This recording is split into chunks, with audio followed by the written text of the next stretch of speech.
Tatkala Allah menciptakan nafs, maka Allah mengatakan aqbil, wahai jiwa, melihatlah kepadaku, menghadaplah kepadaku.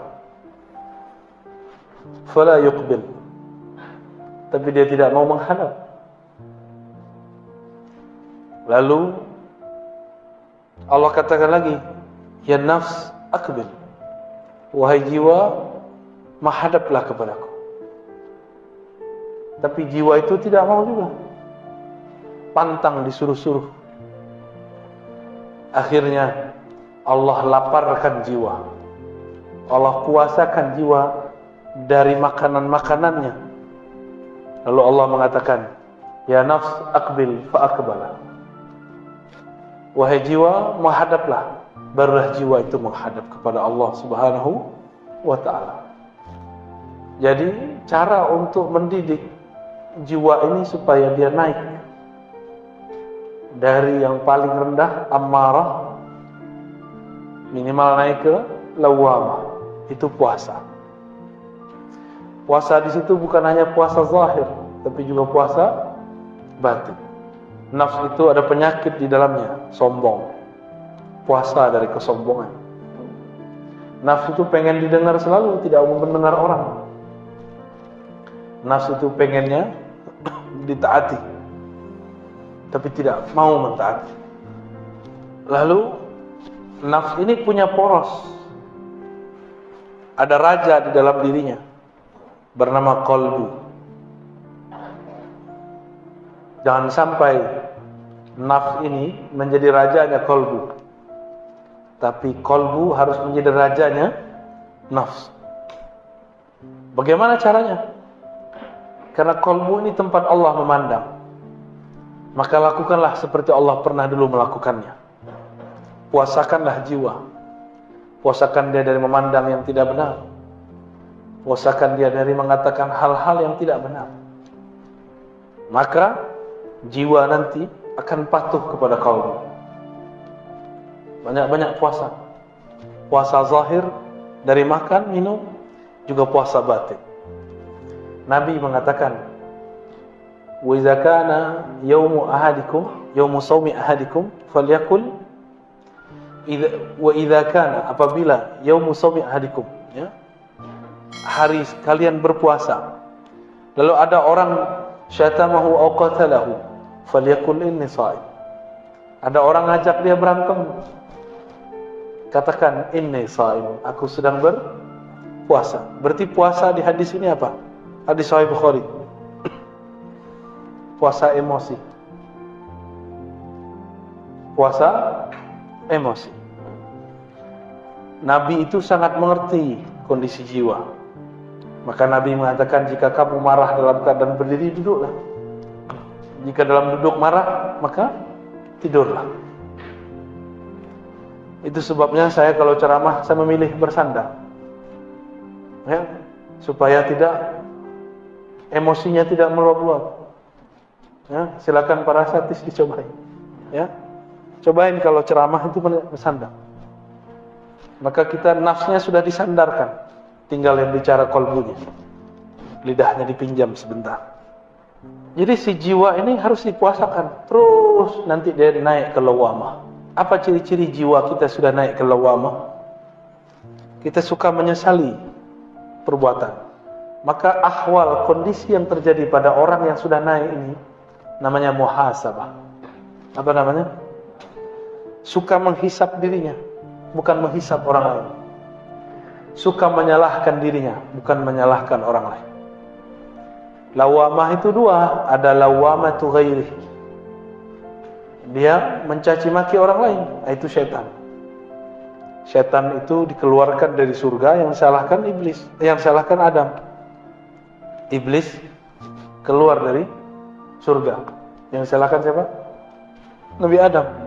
Lalu justru dia diusir karena dia tidak patuh kepada Allah. Ketika Nabi Adam pun juga diusir dari surga, beliau salahkan siapa? Dirinya sendiri. Ini beda Bani Adam yang ruhnya hidup dengan Bani Syayatin. Bani Syayatin ini bisa manusia. Kan ada syayatinul jinni wal ins, keturunan atau pengikut setan. Apa aja disalahkan orang, enggak pernah menyalahkan diri. Ini banyak ustadz sekarang begitu. Banyak dai sekarang menyalahkan orang di luar, menyalahkan kelompok di luar. Gunung Semeru meletus, yang dia salahkan orang Semeru. Orang Semeru itu enggak ibadah itu, banyak maksiat tuh. Jangan begitulah. Kalau Anda tidak sanggup membantu mereka, jangan sakiti hati mereka. Sinabung, dekat sini kan? Oh, di bawahnya banyak orang kafir. Kalau engkau tidak mau bantu, uskut, diam aja. Karena untuk membantu tidak mesti dia seorang muslim. Membantu seantara manusia dan manusia ini adalah hal yang wajar. Karena Nabi memahami ayat Allah jadikan kamu berkabilah-kabilah, bersuku-suku, lita'arafu, supaya kamu berkenalan. Salah satu penyakit jiwa itu adalah merasa dirinya baik. Itu satu. Yang kedua, merasa sukunya terbaik. Hati, ya. Ini kita ini nggak tahu sebenarnya suku orang Medan ini banyak, ya. Di Medan ada Melayu, ada Batak, ada Minang, ada Jawa. Ada Mandailing itu masuk Batak? Batak sendiri? Masuk Batak ya? Kirain nggak mau disebut Batak ya? Ada suku Melayu Aceh, Melayu Delhi, ada Melayu Riau, Melayu Jambi, banyak sekali. Kalau kita ini merasa lebih baik dari orang, berarti nafsiyahnya lebih tinggi. Ya, jadi misi Rasulullah itu menghancurkan perasaan kibir. Jadi nafs al-ammarah tadi dia punya karakter. Karakter dia merasa lebih baik dari orang. Jadi kalau kita duduk di sini merasa lebih baik dari yang di samping, berarti nafs amarahnya masih aktif. Harus dipuasakan. Harus dihantam dengan puasa. Kalau sudah naik ke lawamah, dia sering muhasabah. Hasibu qabla an muhasab. Mutu qabla an tamutu. Hisaplah dirimu sebelum kamu dihisap. Matikan dirimu sebelum kamu mati. Maksudnya bayangkan kalau kita mati, apa yang akan kita bawa? Pertanyaan di alam kubur tidak aneh-aneh. Cuma man rabbuka, man nabiyuka. Siapa Rabbmu? Tidak ditanya pernah bangun masjid, tidak, enggak ditanya. Enggak ditanya hafalannya berapa. Enggak ditanya tahajudnya banyak atau tidak. Yang ditanya siapa Rabbmu? Kamu tahajud untuk siapa? Kamu bangun masjid karena siapa? Kamu sekolah karena siapa? Kamu ngajar, kamu belajar untuk siapa? Untuk debat. Berarti kamu bukan bagian dari ahlullah. Jika ini muhasabahnya sudah rutin, nah inilah thariqahnya Imam Al-Harith Al-Muhasibi, Imam Salafus Saleh. Ya, Imam apa? Salafus Saleh. Jadi semenjak zaman Salafus Saleh sudah ada imam yang mengajarkan thariqah muhasabah. Imam Al-Muhasibi mengajarkan murid-muridnya, sebelum tidur ingatlah semua aktivitas kita sebelum tidur. Mulai dari bangun sampai mau tidur lagi. Jika ada tergores di hati, minta ampun kepada Allah. Jika ada kebencian masuk ke hati, minta kepada Allah supaya dicabut. Jika ada dendam di hati, emosi, minta kepada Allah supaya Allah menentramkan qalbu. Itulah amalan Imam Al-Harith Al-Muhasibi. Ternyata beliau ini mengamalkan amalan sahabat yang dulu Sayyidina Abdullah bin Umar penasaran kepada dia. Dilihat-lihat ternyata tahajudnya sedikit, sedekahnya tidak banyak, baca Qur'annya juga standar.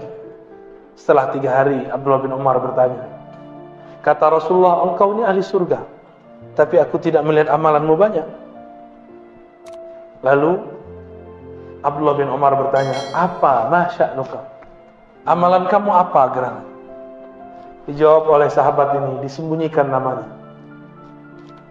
Tidaklah aku mengambil tempat tidurku, kecuali aku membuang semua kebencian semua goresan, semua dendam dari kolbuku. Jadi dia tidur nggak bawa dendam. Dia tidur tidak bawa kesombongan. Dia tidur dalam kerendahan hati, kehinaan jiwa. Disitulah dia kemudian minta ampun kepada Allah. Baru dia mengatakan, Bismikallahumma ahya wa amut. Ya Allah, dengan namamu yang maha agung, aku hidup dan aku minta ditidurkan.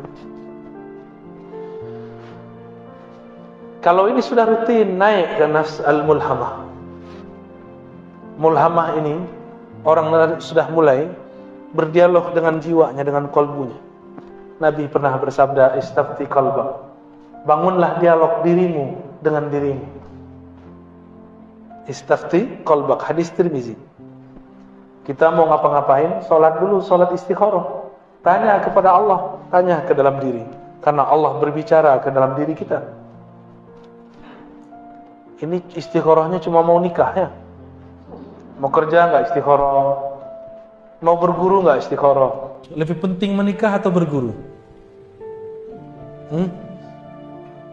Lebih penting menikah apa berguru? Berguru. Menikah bisa cerai. Berguru tidak boleh cerai. Sampai kiamat pun kalau bisa tidak bercerai. Tapi kalau nikah, nggak cerai hidup, cerai mati. Iddahnya 4 bulan 10 hari. Benar. Tapi cerai dengan guru, iddahnya sepanjang masa. Bahaya nggak? Ya? Maka berguru harus istikharah. Istikharah itu artinya istikharah, meminta agar Allah memilihkan. Allah makhtarli wa la tukhayyirli. Ya Allah, pilihkan untukku, jangan engkau membiarkan aku memilih untuk diriku sendiri. Sudah beristikharah mau cari guru? Belum ya? Kalau sama istri bisa tengkar, sama guru nggak boleh tengkar. Ya? Sama pasangan bolehlah kita ngambek sebentar, sama guru ngambek sebentar, itu murid durhaka. Berbahaya. Ya? Istikharahlah. Nah, mulai bangun komunikasi dengan kolbu. Saya istikharah setiap kali mau ngajar. Jadi kalau tambah sering ngajar, saya tambah sering istikharah. Saya tanya, ya Allah, apa yang saya mau ajarkan? Tolong gerakkan lidah ini. Pancarkan dari kolbu kami nurmu. Hanya engkaulah yang mampu berbicara. Hanya engkaulah yang menggerakkan kolbu. Di situ saya baru baca assalamualaikum. Jadi nol dulu kita, baru kita bicara. Ya. Nah itu coba amalkan Pak. Sebelum tidur, kesel sama pasangan, marah sama anak, tidak baikan dengan tetangga, bermusuhan, iri dengki dengan teman bekerja, dibuang semua. Jika pernah kita menyakiti mereka, mintakan ampun kepada Allah, kirim Fatihah untuk mereka. Katakan, ya Rabb, tumbuhkan ridha dalam kalbu orang yang memusuhiku. Dan jadikan aku orang yang fi qalbi salamah. Di dalam kalbuku ada salamah. Keterbebasan daripada penyakit-penyakit kalbu. Satu kali Nabi Muhammad sallallahu alaihi wasallam mengatakan, Allahumma inni a'udzubika min an uradda ila ardhil umr wa a'udzubika wa as'aluka salamata sadr wa a'udzubika min su'is sadr. Hadis ini ada di Bukhari, ada di Muslim, ada yang terpisah, ada yang digabung. Nabi SAW mengatakan, ya Allah, aku berlindung kepada Engkau dikembalikan kepada masa yang hina sebelum kami meninggal. Ya, boleh pakai bahasa Indonesia ya, kalau nggak hafal bahasa Arabnya. An uradda ila ardhalil umur, dikembalikan kepada keadaan umur yang hina. Anak kecil tidak bisa apa-apa, ngapain saja harus dibimbing, harus dibantu. Maka dikembalikan masa seperti itu disebut arzalil umur. Kalau ada di antara keluarga kita sudah begitu, maka katakan, ya Allah, ikhtim lana bihusnil khatimah. Keadaan ini sudah takdir Engkau, kami ridha ya Allah, tapi tetapkanlah kami dalam husnul khatimah. Kembali ke hadis tadi. Hadis ini berkaitan dengan surat Yasin. Wa man nu'ammirhu nunaqqishu fil khalq. Siapa yang kami panjangkan umurnya, kami kembalikan dia seperti semula jadi. Dulu tidak bisa bicara, sekarang susah bicara. Tidak bisa jalan, sekarang nggak bisa jalan. Maka jangan minta panjang umur.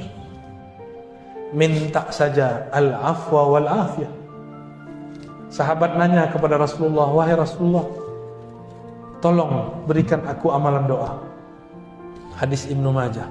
Apa kata Nabi? Kul Allahumma inni as'aluka al-afwa wal afiyah fid dunya wal akhirah. Ya Rabb, berilah aku afwa, maaf, wal afiyah, keselamatan di dunia dan di akhirat. Dunia badannya sehat, di akhirat husnul khatimah. Udah seminggu sepekan dia datang lagi kepada Rasulullah, tanya, wahai Rasulullah, ajarkan aku. Diajarkan doa yang sama. Udah seminggu lagi datang lagi kepada Rasulullah, Nabi masih mengajarkan yang sama. Lalu sahabat ini protes, wahai Rasulullah, emang gak ada doa lain? Ini murid ini kadang nafsu, pengen wiridan banyak, pengen dapat talqin zikir, pengen dapat ijazah. Nafsu, zikir kok pakai nafsu. Akhirnya Nabi mengatakan, wahai sahabatku, adakah yang lebih sempurna daripada afwa dan afiyah? Bukankah afwa mencakup seluruh urusan duniamu, afiyah mencakup semua urusan akhiratnya? Orang tuh mikir, jadi orang Arab aja kadang gak paham. Selevel sahabat Nabi masih bertanya, apalagi kita. Orang-orang yang sudah sampai di level ini, dia mulai tahu penawar ketenangan kolbunya. Apa yang membuat kolbu gelisah? Kolbu ini kan diartikan qalb, sesuatu yang bergerak. Dia hanya bisa bergerak dengan tenang jika dia menyebut nama yang menggerakkan kolbunya. Siapa yang menggerakkan kita? Allah. Maka disebut di kolbunya Allah, Allah. Baru kolbunya tenang. Anak kecil mainannya ketinggalan, nangis gak? Oh, bisa pukul-pukul badannya, bisa guling-guling. Mainannya kolbu cuma satu, zikrullah, menyebut nama Allah. Kalau di sini sudah rutin, sudah sering berdialog dengan kolbu, sudah tahu obat penawar gelisahnya kolbu, yaitu zikrullah, maka orang ini naik ke makom yang tadi ayatnya dibaca. Ya ayyatuhan nafsul mutmainnah, wahai jiwa yang sudah tenang dalam berzikir menyebut namaku, wahai jiwa yang sudah sering dipuasakan, wahai jiwa yang sudah sering dimuhasabahkan, wahai jiwa yang tidak menyalahkan selain dirinya, wahai jiwa yang merasa dirinya rendah, irji'i ila rabbiki radiyatan mardiyah. Sekarang kamu dapat tiket pulang, diundang langsung oleh Rabbul Bariyah dengan penuh ridha dan mardiyah. Itulah kondisi orang yang sudah mantap di kalbunya nama-nama Allah.